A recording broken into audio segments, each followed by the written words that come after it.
morning and welcome to the One Life Church devotional series where we cover the entire Bible in 20 months. If you'd like to join us on this journey, have a look at the website below and you can follow our reading plan. And today's chapters are Leviticus 21 and Matthew chapter 13. Now, Leviticus 21, the spotlight is on the priests, particularly the high priest. How he should conduct the funeral, how he should groom himself, who he's allowed to marry, how he should dress. And you ask yourself, well, why the emphasis on rules on the priests? Well, the priests were a foreshadow, a picture of the coming of Jesus. In addition to that, they presumed to speak for God. And so God is always very serious about those who presume to speak for him. And so you can read those rules.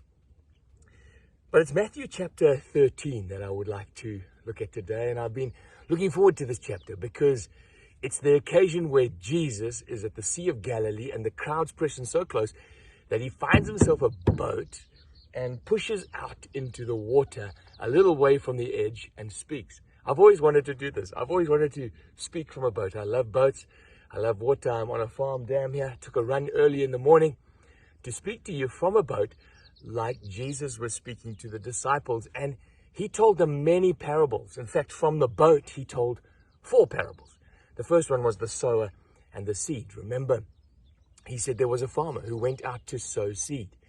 And some seed fell on a pathway. Birds came and snatched it away. Others fell on, very shallow soil. It was rocky. It didn't grow. It just withered. Others fell in a place where weeds choked it up. And then others fell on good soil where it reaped 30, 60, 100-fold of what was planted. When he was asked what that parable meant, this is what he said.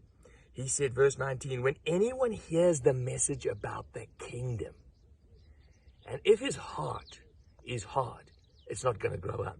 If the devil comes and snatches away, or if he clouds his heart full of worldly issues and cares and issues of this world, it all gets choked up. But the one whose heart is ready to receive the message of the kingdom.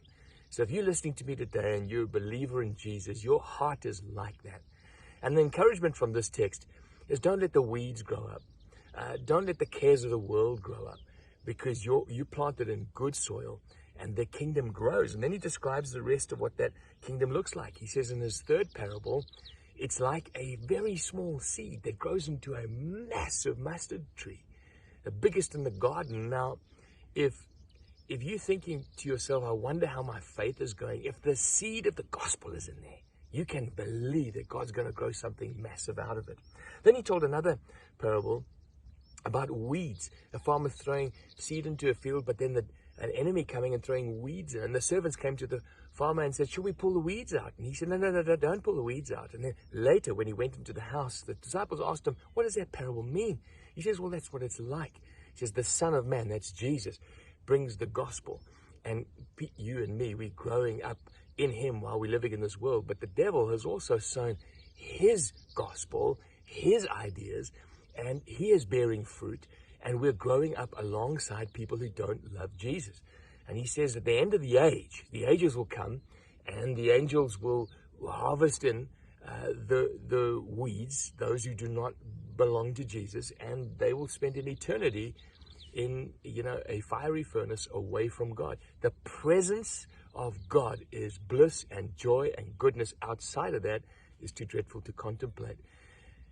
He told another parable later when he went into the house, very similar to the weeds parable. He told one about a net being dragged up. Imagine chucking a net in here. You'll pull up all sorts of rubbish. You'll pull up good fish. You'll pull up stuff you don't really want to eat.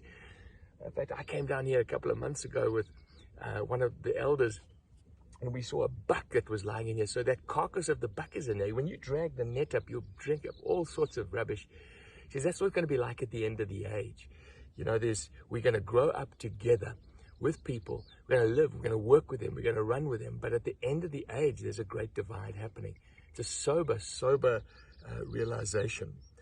And then he says, listen, he told, while he was sitting in the house afterwards, he told a couple of parables about the great value of this kingdom that we're part of. He says, it's like a man who was in a field, like the one across the valley there. And he found a treasure in the field. So he went and sold everything he had. He bought that little patch of land. And now he owned the treasure. Same with the merchant. A merchant found this treasure in his market somewhere and went and sold his house, sold everything that he had and bought this treasure. That's what it's like. This precious message of the gospel of Jesus, that we have life with him. We haven't just been spared an eternity separate from him. We have life with him now. It's so precious. It's so treasured. It means we can talk to him. We can get up in the morning like this and we can meet with him. When we go through hardships, he's with you. He gives meaning to your life. Outside of the kingdom, Solomon put it this way. He says it's all meaningless. This beautiful farm, this life that we have outside of knowing why we were created, who we are created for, and a knowledge of Jesus, it's all worthless. Well, I'm going to pop this baby back onto my shoulder and run home. I trust you have a great day.